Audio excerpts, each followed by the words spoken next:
Lalu alat dan bahan yang dibutuhkan itu ada balon, lalu ada corong, terus ada soda kue, sendok, dan 3 botol yang sudah diisi dengan cuka sesuai takarannya.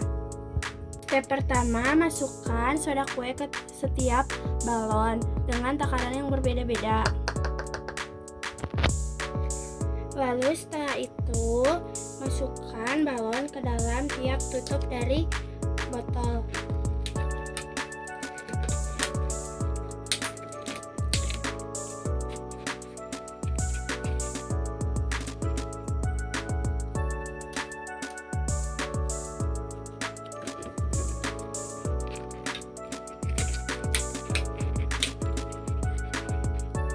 Lalu, masukkan soda kue yang ada pada balon dan nyalakan stopwatch dan tunggu reaksi pada balon.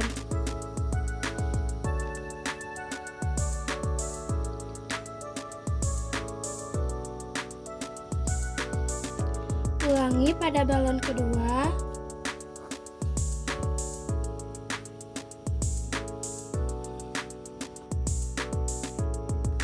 Dan terakhir pada balon ketiga.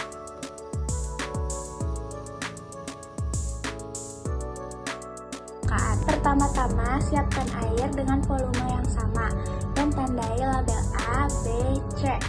Siapkan CDR yang telah dipatahkan, ditumbuk, dan utuh.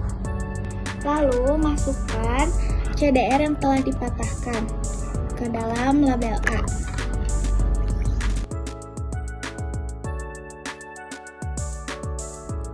Lalu, masukkan CDR yang telah ditumbuk ke dalam cup.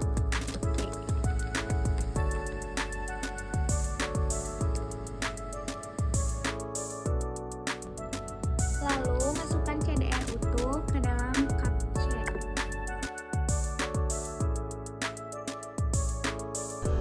Siapkan air dengan volume yang sama tapi dengan suhu yang berbeda.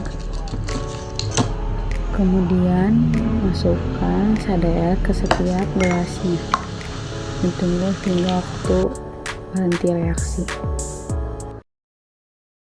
Dari hasil percobaan tadi, botol pertama mengalami waktu reaksi 14,59 detik dengan keadaan balon mengembang. Lalu botol kedua mengalami waktu reaksi 21 detik dengan keadaan mengembang. Begitu juga balon ketiga yang mengalami waktu reaksi 23,33 detik. Waktu henti reaksi pada cup A CDR tumbuk yaitu 52 detik, keadaan gelasnya keruh. Waktu henti reaksi cup B CDR patah yaitu 25 detik, keadaan gelasnya keruh. Waktu henti cup C CDR utuh 1 menit 11 detik, keadaan gelasnya tidak keruh. Faktor laju reaksi terhadap suhu. Untuk yang air dingin, waktu henti reaksinya 2 menit 20 detik. Air biasa 1 menit 11 detik. Dan air panas 29 detik. Melalui pengamatan yang kamu lihat di antara ketiga botol, manakah botol yang paling cepat bereaksi? Apakah terjadi perubahan pada balon? Jika terjadi perubahan, mengapa hal tersebut dapat terjadi?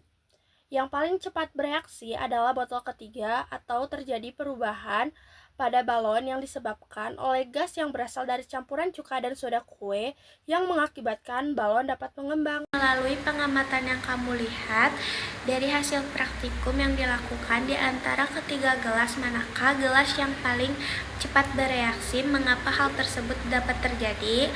Jawabannya, di antara 3 gelas yang paling cepat bereaksi adalah gelas A, karena reaktan serbuk memiliki bidang sentuh yang lebih luas dibandingkan dengan yang berbentuk padat.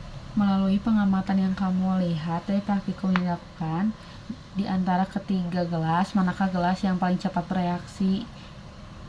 Di antara 3 gelas tersebut, yang paling cepat bereaksi adalah gelas A yang panas. Mengapa hal tersebut dapat terjadi? Karena kenaikan suhu dapat mempengaruhi cepatnya reaksi tersebut. Berdasarkan materi yang sudah dipelajari dari video, apa syarat terjadinya suatu tumbukan yang menghasilkan reaksi kimia? Jawabannya yaitu memiliki energi yang cukup untuk memutuskan ikatan dan memiliki arah atau posisi yang tepat saat pertumbukan. Apa yang dimaksud energi aktivasi?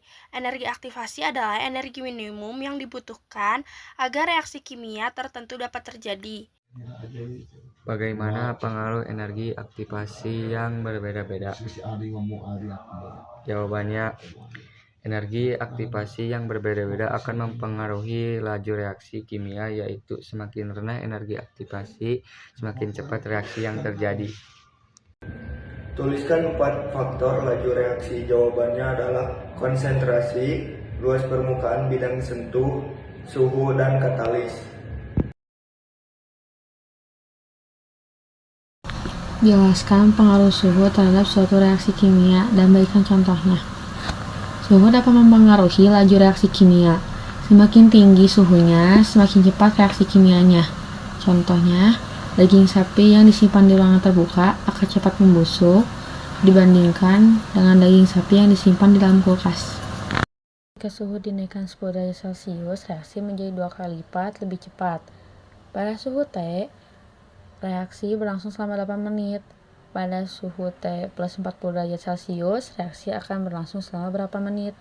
Untuk menjawabnya, di sini diketahui ada kenaikan suhu 10 derajat Celcius, laju reaksi 2 kali lipat, suhu awalnya T derajat Celcius, waktu awalnya 8 menit, suhu akhirnya T plus 40 derajat Celcius. Yang ditanya adalah waktu akhir. Untuk mencari waktu akhir, kita harus mencari N-nya dahulu. Rumusnya yaitu suhu akhir dikurangi suhu awal dibagi kenaikan suhu. Suhu akhirnya T plus 40, suhu awalnya dikurangi T per 40. Ini 40 dibagi 10 sama dengan 4. Jadi N-nya bernilai 4. Terus untuk mencari T2-nya itu T1 atau waktu awal dikali 1 per laju pangkat N.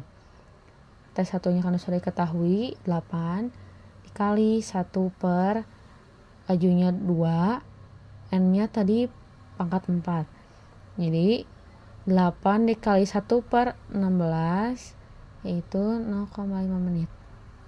Apakah yang dimaksud dengan katalis? Bagaimana pengaruh penambahan katalis terhadap suatu reaksi kimia? Jawabannya adalah katalis adalah zat yang dapat mempercepat reaksi kimia tanpa bereaksi atau berubah secara kimiawi. Penambahan katalis terhadap suatu reaksi kimia akan meningkatkan laju reaksi.